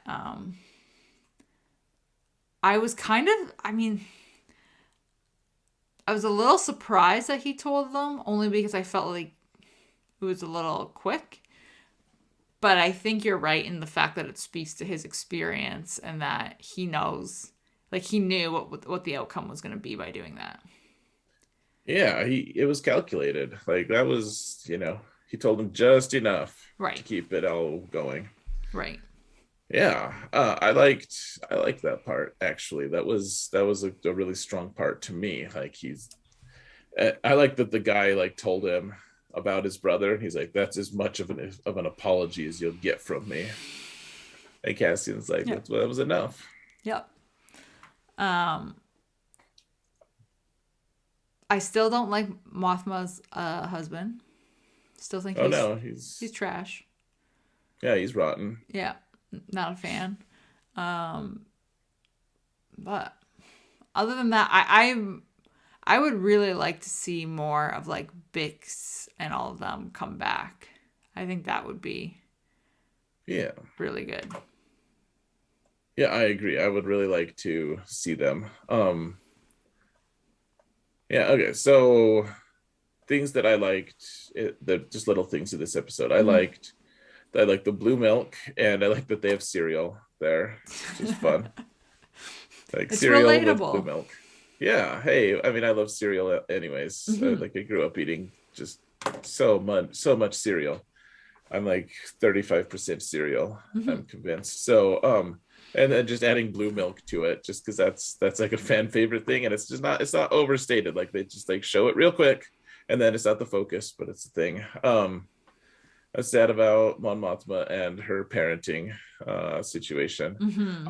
I thought that the goats on Aldani were funny because they were goats. They were just extra goaty. Like they Mm-hmm. just like goats have horns. These ones goats have two horns. These ones had six. Like Right. just in awkward, weird configuration. I'm like, I don't know if you need those. Like other goats were just fine with two. Like, that seems a little excessive. Yeah, like they were just like extra bonus horns. Like they're more goaty than other goats. Mm-hmm. Cody. But, yeah, so whatever. I didn't actually think they didn't like put me off of it. I just thought it was kind of funny. Like, what do you do? Like, you don't want to spend a ton of money on like inventing a whole new crazy animal that's just there as like essentially a prop. Mm-hmm. Just get real goats and glue some bonus horns on them and call it good. Glue some bonus horns. Oh man. Yeah. No, but it's funny because at least what I find funny about those types of things is it's like you know exactly what it is. They just made it look weird. Right. Oh, they Star Wars-ified it. Yeah. Star Wars E. Yeah, it's Star Wars E now. Right. Exactly. You see those goats and you're like, oh, like if you just like were walking along on a mountain path, you're like, oh, that looks like it belongs in Star Wars. Right. Yeah. Man, I will say I've climbed enough mountains that with like the bighorn sheep and like the big mountain goats. Mm-hmm. You're like, man, I understand now like why they have those horns, and I don't want anything to do with them being mad at me. Yeah. No, thank you. Like you're on a steep hill, climbing a 14er, and it's like that just one little nudge, and you're just like gone. You're just off the edge. Like goodbye. Mm-hmm. Deuces. Yeah, I'm like, gosh, they're so much bigger in real life, but Mm-hmm. or at least you see them in person. You're like, oh man, yeah, don't make eye contact. um. Also, I wonder. I think to me the only potential negative, and Mm-hmm. it didn't really dominate the story that much, so I'm okay with it. I want to know where they're going with the Uncle Harlow and the abusive, awful mom and her weird son who stares at Cassian when no one else is looking. Like Mm-hmm. I want to know. I want to know where they're going with that, because that's the one thing I'm like, it doesn't fit in with anything else. Like I was fine with the role he played in the first three. These other two, he hasn't had anything important. Like it could be nothing. If he had been disappeared from these two, Mm-hmm. wouldn't have noticed. It's a good point. Because I feel like it has to be something if it's there, right? Oh yeah, like what if he just like, hey, he's a shop clerk from now on, like top of his potential is like becoming the store manager one day, Mm-hmm. you know. But that's it. That's it. Peaked. He has this like really awkward exchange when Cassian walks through his grocery line, Yeah. you know, and he's like, should I say something, should I not? And Cassian like gives him a look and he's like, not. And then they just pass and that's it. Like, Not. Yeah. It feels like they have to go somewhere with that because my logical side of it is kind of just like, why would you include it? Because like there's probably tons of stuff that they shot that got cut. So why include that? well, yeah, they're being very intentional about it. Mm-hmm. And I think it's telling. He's staring at Cassian like, I think he wants revenge. And Uncle Harlow sounds like a lesser version of Jabba the Hutt, kind of like he's some kind of a shady crime lord sort of person. Right. He'll be like, oh, you want to kill this guy? Well, you got to sell your soul to me. And he'll be like, will you also kill my mother? And he'll be like, yeah, she's an annoying bee. Will you also kill my mother? Oh dear. I don't know. He has a very low opinion of her. Yeah, for sure. He knows how abusive she is. It's going to be very interesting to see if like where that storyline goes. Or not. I hope it will be though. Right. So we'll just have just a bunch of episodes of him just kind of staring. I hope not. Toying with cereal. With the blue milk. That he sometimes pours himself, sometimes his mom does. Sometimes Uncle Harlow does. No. Do you have other thoughts about this before we move on? I'm excited to see the finale. But no, this is a building episode. Totally. Well, I guess the Luthian, we barely saw him. We barely saw Mon Mothma. Like, I wonder if we're gonna have a bigger focus on Mothma soon. I want to see the Senate too. Like, she's a senator. I want to see that, and we have previews that show that we're gonna see it. When? Yeah, you just want it now. Yeah. Yeah, I agree. It would be nice to see that more, like the Mothma more, and yeah, I think you're right. This definitely was a building episode. Not in a bad way. Like, it didn't feel like it was filler. It felt like this was all good information to have. No, it was good. It was good. I thought that we were going to have the mission this episode, and then they fleshed it out, and I was like, well, I don't need it this time. Like, and that's the thing. I feel like sometimes people are like, oh, it's a filler episode. It's awful. And sometimes it's like, well, this is needed. Right. And I haven't actually the people I've talked to haven't given me the vibes of like, oh, it's filler. Like, I think everyone's just kind of into it. It's so immersive. It feels so real. It feels so, I don't know. It's just very well done so far. I totally agree. It's going to be very interesting to see what happens next week. Yeah. Okay. Do you want to talk about Rings of Power? Sure. What did you? Yeah. I feel like a lot happened in this episode, but also not a lot happened in this episode. Not much. Like, I feel like I think I feel that way because it just felt overall like a very tense, heavy episode. Well, yeah. I don't even know. I could sigh for a while more because after the crazy action and we're moving forward so much in episode 6, episode 7 just felt as like everyone's just kind of wandering around in the redness. Right. Yeah, I was kind of like, okay, let's go. I will say I was never so happy for a Hobbit segment as after they just like wandered around and everything's red and white and that's it, like just these, and it was just like, this is grating on my soul. This is so depressing and so awful, and everyone's dying or dead or sad or wounded or blinded or their wounded horse, all these things.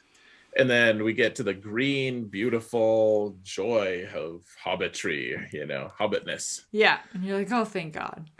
Oh, I needed a break. Thank you, thank you. um, yeah, and they showed everyone in this episode too. We didn't have anyone left out. Yeah, Like, except for like the elf rulers, but they're not that important, right, right. really. Um, but everyone else was there. Um, Yeah. okay, so I have like so many questions though because obviously like I don't know all of the lore and all of the background, but like I think I know enough. I am kind of just like Isildur can't be dead. No, there's Like zero like possibility there's that he's no dead. way because like Mm-mm. you see him in the flashback in the Lord of the Rings movies. Um, Oh, he is central to so many different things. Yeah, right? he can't be dead. But they let his horse free. Like his horse just bolted because his I horse knows know. he's alive. I know. And that's totally why like the horse isn't listening. The horse is like we can't leave. Isildur is still here. Right. Um yeah, but like when that happened I was like okay, this has to be a fake out because It's a fake out, which totally. I'm assuming is for people who don't make that connection. But so there was that. It is Galadriel known to have been married? So this is the big shockwave that's Mhm. probably hitting all of the fandom, I think. Okay. So okay, you've seen the Fellowship of the Ring. Mhm.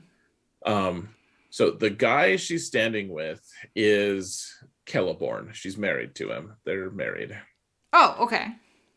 And the guy she says is dead, or she didn't really say dead, they never saw each other again, Mhm. was Celeborn. Same guy. So how does that work? She's not she's well, I mean, she's basically said that he was dead, like at least presumed dead. Right. And that never happened. That isn't a thing. That's not a thing in like That's the just lore or no. Like so would it make sense for her to be lying about that? I don't know what they're doing with Okay. that. I don't love it, honestly. Mhm. Like so sometimes elves, one thing about elves is like they eventually do reincarnate, and then they all just stay in Valinor. So functionally, if you're on Middle Earth and they die, Mhm. even if you lived to be a million on Middle Earth, you would never see one of your dead elf friends again, Oh. because they're all on Valinor. They're just hanging out there on that island with the other gods and chilling, having a party. It's like heaven, kind of. Mhm. That's like the place that Galadriel was about to go into. Right. So like there's a couple elves who have come back, in fact, but not it's vanishingly rare. Like Glorfindel came back. Mhm. He's an important character that kind of got glossed over and wasn't shown at all in the Fellowship of the Rings. But like, do you remember how Arwen, not to go too deep into it, but you remember when Arwen comes along and Frodo's just gotten stabbed on Weathertop Yeah. by the Wraith and stuff, and Mhm. Arwen like races the ring wraiths and gets Mhm. them back. Mhm. Like I'm fine with it in the movie and all, but the person who actually saved them and kept like the ring wraiths were like, don't want to mess with this guy, Mhm. was this guy called Glorfindel. Okay. He's an elf lord of immense power, and he actually was in the First Age, and he died heroically killing the captain of, I forget if it was the biggest drag, I think it was the captain of the Balrogs, like one on Okay. one, just killed him. But the Balrog killed him back. But he was so heroic that he was eventually sent back to Middle Earth, Mhm. and then he did other things. But like, other than that, like it doesn't really ever have. So like they can't be messing with her, who she marries. I don't think. It's very strange. I don't know what they're doing with Celeborn, and like I'd have been fine if they said she got married earlier than she did, but Mhm. It it also like to me just felt like a really weird thing for her to bring up. It didn't feel natural. hmm. See, I kind of liked her. She kind of mentored him a little bit, like Mhm. Theo. Like you could see he was reaching for something, and she could sense like I kind of liked that she opened up a little bit about her life. Yeah, I agree. I just feel like I feel like we just haven't seen her do it, that I'm kind of like, this is weird. Well, yeah, like so you're used to seeing like angry, like unsavvy. Why aren't you better at life after Hmm. three or 4,000 years old? Galadriel, like just Right. she's like, no, please go on, explain how does manipulation work? I haven't grasped that yet. You um, know, yeah. So I'm trying to think if I had other questions. I don't. Those were like, that was like one of the big things that stood out to me was, I was like, this. It just felt like a moment. Um. I don't know what they're doing with that. That makes me nervous, Mhm. honestly. Like they don't. It's one thing to change the time, like do the time compression thing. It's Mhm. another thing to like really mess with who married who and like the actual the power of the Tolkien series of everything is just how detailed it is, and you know all of you know exactly where Elrond's what his parentage are, like who he descended from. You know exactly where Galadriel came from, or Mhm. like any of these characters, you know their whole family history, and you have tons of stories of all these different families doing good and bad and their fight. And once they start messing with that, it's problematic to me at least. Like that's a foundational thing that I don't feel at all comfortable with them messing with. Were there other things this episode that had a similar effect, like of them seeming to be messing with things?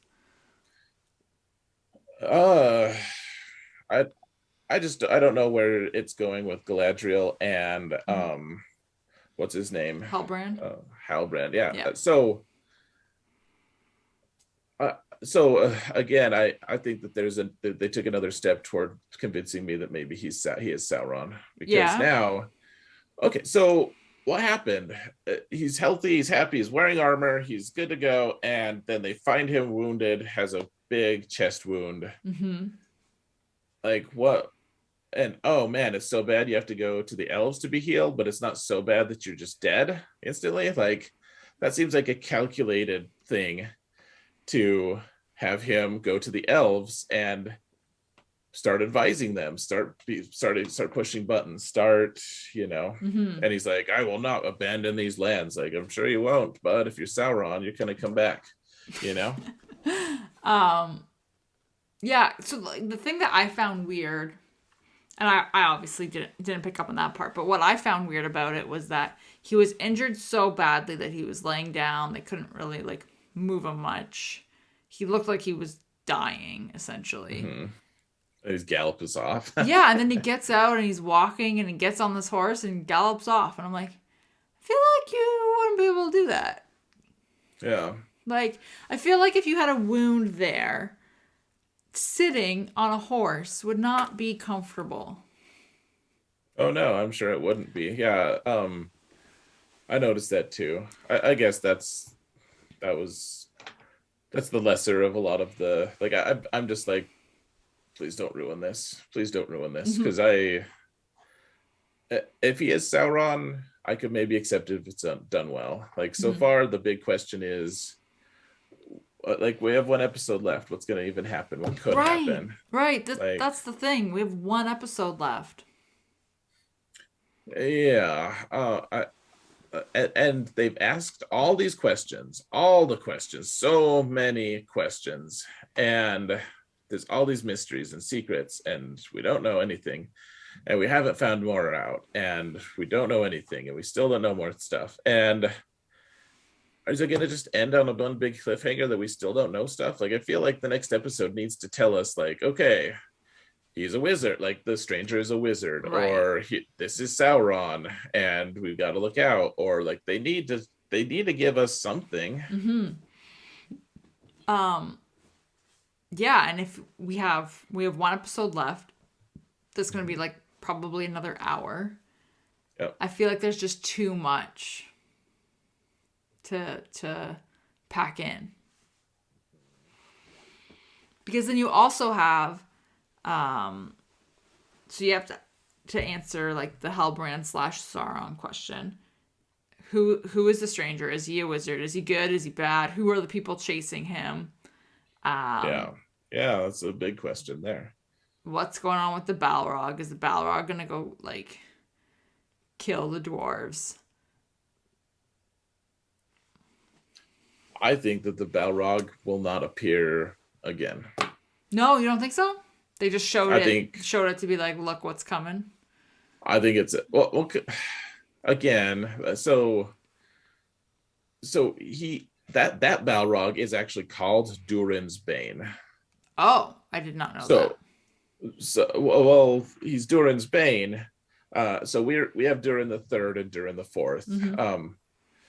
And it's already kind of a mess because Durin is thought by the dwarves, at least, believed to be reincarnated. Right. So you don't hold the name Durin unless you are him, Right. as they believe. And you can't be him if he's still there. Right. Well, so there's Durin the Third. Yeah. Like how is Durin the Fourth?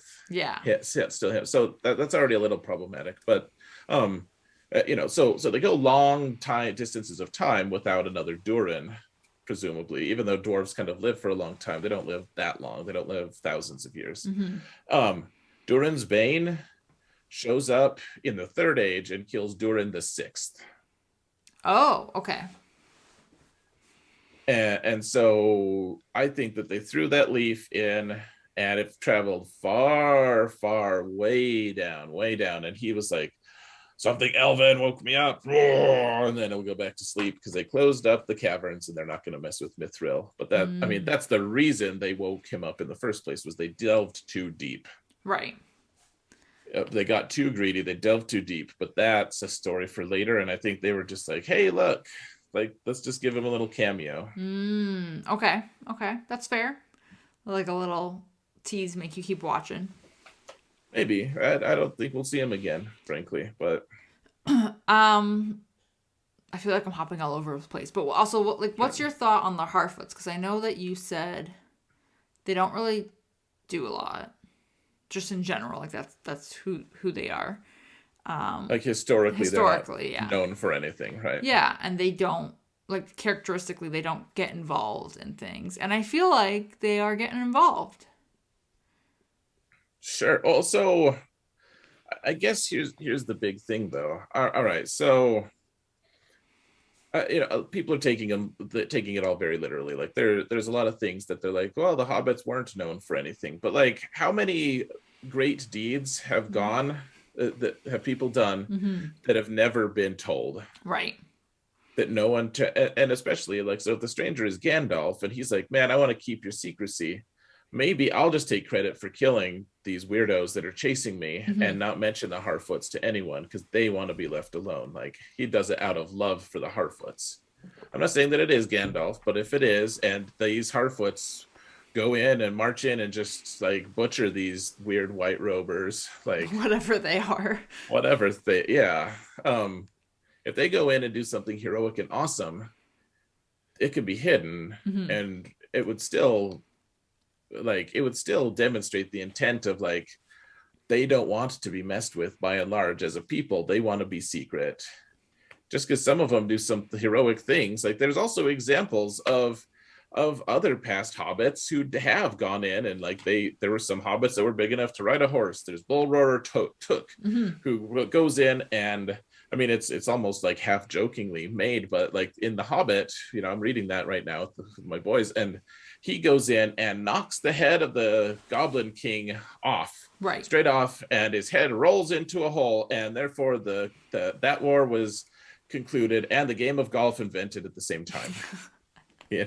Like what? But like, they're not completely strangers to doing these things. I think it's just they're not known for it. Like, no one's like, oh yeah, like, don't like if you're people in the Middle Earth, you're like, yeah, don't go messing with the dwarves. They will literally kill you for insulting their stone or something. Like, they're known for all sorts of things. Right. Elves similarly, like, yeah, they killed all these important things. They built great cities. The men, same thing. They're treacherous. They do all these other things. The hobbits, no one really knows because they keep to themselves. Yeah. Okay, that's fair. I'm not annoyed. I should clarify. I'm not annoyed that they're getting involved. I just found it interesting. Yeah.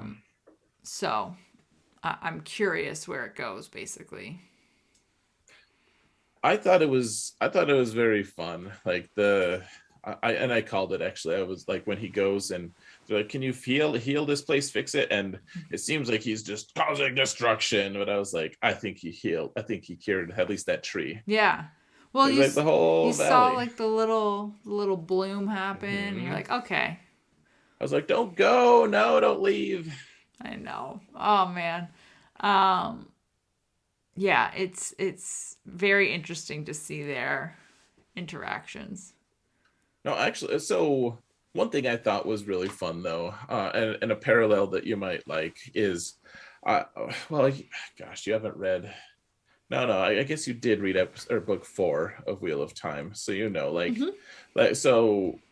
I felt a little bit like the Harfoots were a tiny bit like you could see glimmers of the two rivers there of, you Ooh, know, like they're just resilient. Like yeah, someone burns their wagons and it's just this awful crappy thing that happens and like they just sit down and cry or they're like, all right, we're gonna make the best of this, we're gonna move on, like we're right, just gonna tighten our belts and move right on. right. They're going back into like the ash and getting the wheels out that are, they're not burnt and like things that are Yeah, usable.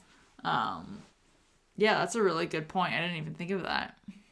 I just liked, the resilience there. Like you kind of see as a kind of a parallel, like this whole episode is about fire, Hmm. really. Like everything is fire. And I mean, like in that same parallel too, that it happens at the end when Nori's like, okay, well, like I'm gonna go help them, Hmm. and then like Poppy joins and her mom joins, and what's his face, the main leader Yeah, joins I don't remember too. his name. Yeah. Um, Yeah. and it's a whole like, well, if you're going, I have to go, and I'm gonna go to protect you, and I'm gonna go because you guys don't actually know where you're going, so Hmm. I will lead you. And it's the same kind of mentality that you kind of get with the two rivers of they're all helping each other. Yeah, they're in it together. Yeah. Yeah, So it was lovely. Um, but and then you see the juxtaposition of, all right, like the Numenorians come in mhm. and they experience fire of their own, a similar cataclysm in a lot of regards. And what do? They just like freaking run away, Right. tail between their legs. We're gone. Our queen's blinded. Sad, Mhm. sad. Mhm.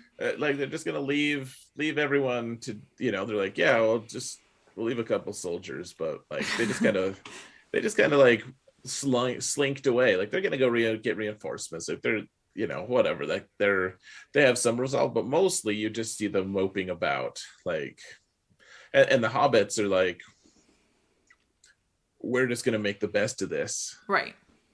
It's a This senseless, awful thing happened, and we're gonna be stronger anyways. it's a totally different reaction. Hmm. Mhm. Yeah, it was admirable. I liked it. Um any other points in the episode you wanted to mention? Yeah, Durin's wife was a Mhm. little power hungry, it seemed like, actually. It's very interesting. Yeah, yeah, I could see that.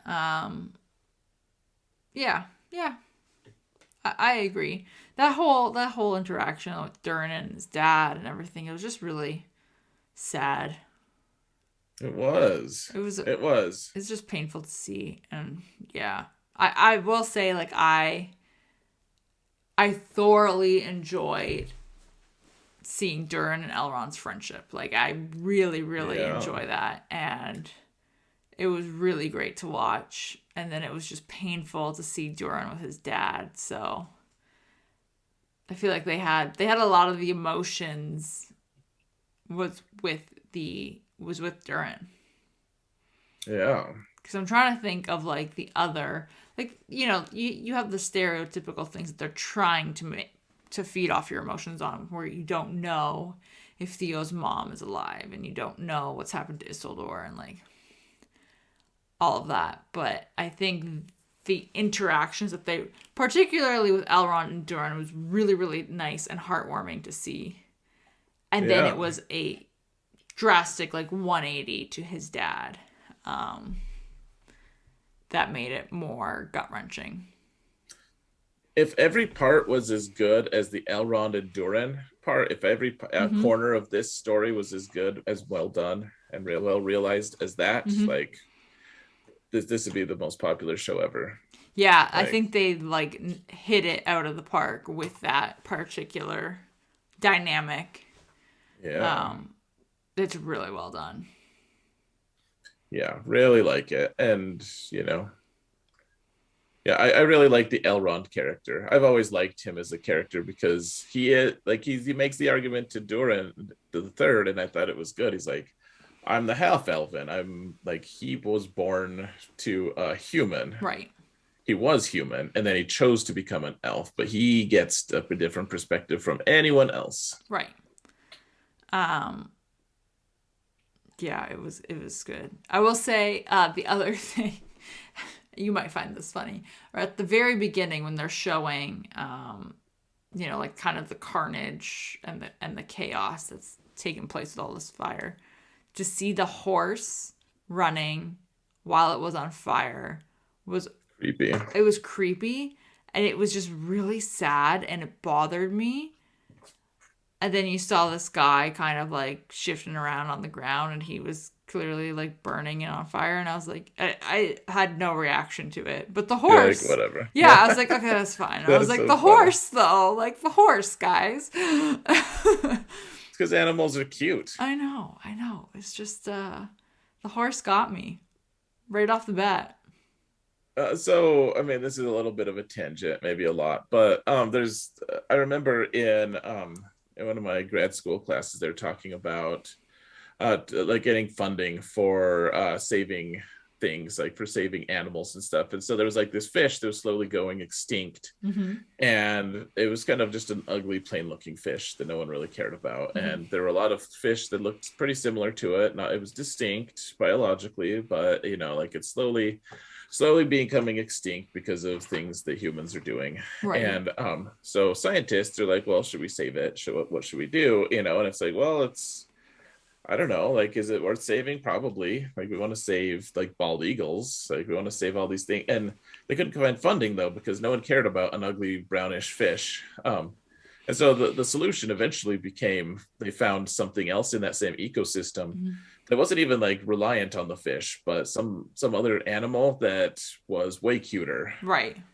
And then they were able to find the funding. Suddenly, magically, they had a ton of money and they saved the fish and this other creature. Right. But it was like this really interesting discussion on just the perspective humans have of like, yeah, I want a stuff called that's a bunny. Why would I want bunnies to be extinct? Mm-hmm. Mm-hmm.